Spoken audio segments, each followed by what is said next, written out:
Est-ce que c'est le moment de s'intéresser à Abercrombie et Fitch? C'est une question qui m'a été posée par un abonné du canal Telegram. Vous pouvez le rejoindre via le lien qui se trouve dans le commentaire épinglé de cette vidéo. Abonnez-vous à la chaîne si vous n'êtes pas déjà. Et on commence tout de suite avec le cours de Abercrombie et Fitch, donc le spécialiste du retail, du textile en fait, américain, qui a un peu défrayé la chronique sur les années passées. Bon, ils ont un positionnement qui est vraiment particulier.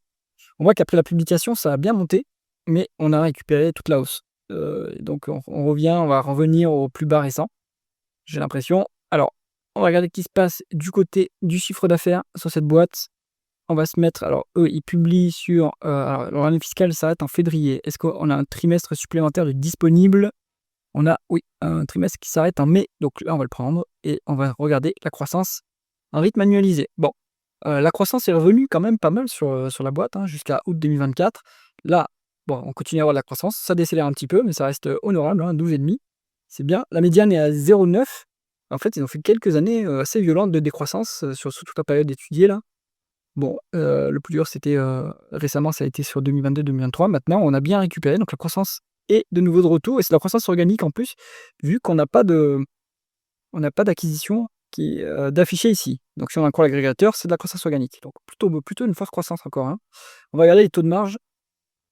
Taux de marge brut à 63%. C'est bon, hein, ça veut dire qu'ils ont un avantage compétitif, concurrentiel.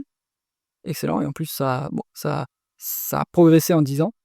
Bon, légèrement, hein. Mais là, le plus intéressant, c'est surtout sur le taux de marge d'EBITDA. En 10 ans, ça a bien progressé. C'est ce qu'on veut voir, hein, sur une entreprise qui gagne des parts de marché. Il faut que ça se matérialise par des gains d'efficacité opérationnelle, hein. On descend la courbe d'expérience, on est plus efficace à produire parce qu'on a accumulé l'expérience. Donc on veut voir des taux de marge d'EBITDA en hausse. Et c'est ce qu'on voit, hein, ça a doublé quasiment, 17,4, c'est bien. Et pareil pour le taux de marge net, donc du coup, suit bien ce taux de marge d'EBITDA. Donc ils ont maintenu l'efficience financière. Donc très bien, hein, en fait, des marges qui sont quand même qualitatives sur ce dossier. Ensuite, on va aller regarder la conversion des bénéfices nets en free cash flow. Hop, on est sur des free cash flow plus élevés que les bénéfices nets. Donc ça, c'est excellent. J'aurais pas dit que la société est mature, mais en fait, ceci nous prouve que si, en fait, hein, et qu'ils arrivent à dégager du flux. Alors peut-être qu'ils ont une rentabilité exceptionnelle et qu'ils ont plus besoin d'investir autant qu'avant. Alors, on regarde ce qui se passe en termes de BFR. Ils sont à BFR nul, on va dire. Donc là, c'est quand même très bien, hein. C'est pas une industrie sur laquelle on met forcément en BFR positif, donc en BFR négatif, pardon. Donc là, ça c'est plutôt bien. Est-ce que justement ça s'améliore? Ça s'améliore en plus sur 10 ans. Donc non, ça c'est excellent. Bonne maîtrise du besoin en fonds de roulement. Ensuite, on va regarder dépréciation et amortissement vs dépenses en capital.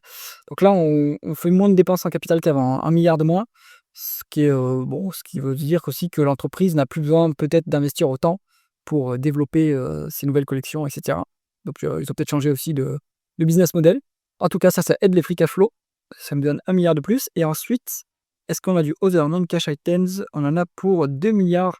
Donc qu'est-ce qu'il y a là-dedans? Je ne sais pas, il faut aller regarder ce qu'ils ont déprécié ou amorti ou peut-être des provisions, et cetera. Donc là, c'est dans les tableaux de flux de trésorerie. Mais avec tous les éléments que je vous ai montrés, vous avez la différence ici.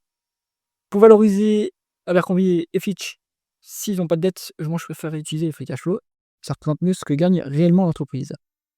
Ensuite, on va aller regarder la rentabilité opérationnelle.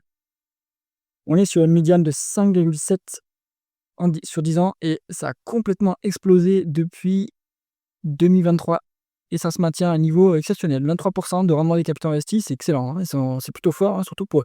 C'est un business qui est assez intensif en capital, donc je trouve ça vraiment pas mal comme niveau de rentabilité. C'est ce qui leur permet de dégager du cash, hein, justement. Donc, est-ce que ça se matérialise par une dette qui est faible? Plutôt, ouais. Donc, ils ont une dette qui représente la moitié de l'EBITDA, donc très soutenable, aucun problème. On regarde la rémunération de l'actionnaire. Il n'y a pas de dividende de payer. Alors pourquoi? Peut-être qu'ils font des rachats d'actions plutôt, ça semble être le cas, hein. Ils font plutôt des rachats massifs d'actions, c'est pas mal, hein. C'est plus efficient que le dividende, ça vous permet d'être relué année après année, tant que vous êtes actionnaire, hein. Ça nous calcule un rendement actionnaire de 12,5%, donc ils rachètent assez massivement leurs actions quand même, hein. En 10 ans, ils ont presque réduit de 30%. Bon, bah, c'est pas mal, hein.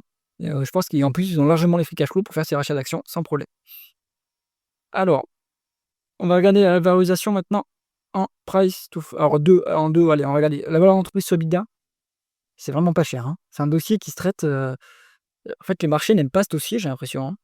Si on regarde un peu en arrière, ouais, sur 20 ans, la médiane, c'est 4,9. C'est vraiment rien. Et actuellement, on se traite à 2,9. Si on veut être conservateur, on prend la médiane 10 ans peut-être, mais on a quand même une bonne décote, hein, là. 30-40% de décote en VE sur EBITDA et en price to free cash flow. En price to free cash flow, vous avez moins de décote en revanche, hein. Bon, vous avez peut-être 10% maxi, 5 à 10%.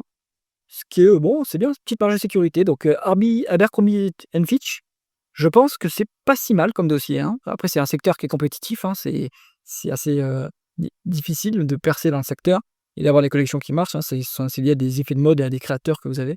Mais bon, je pense que c'est pas si mauvais.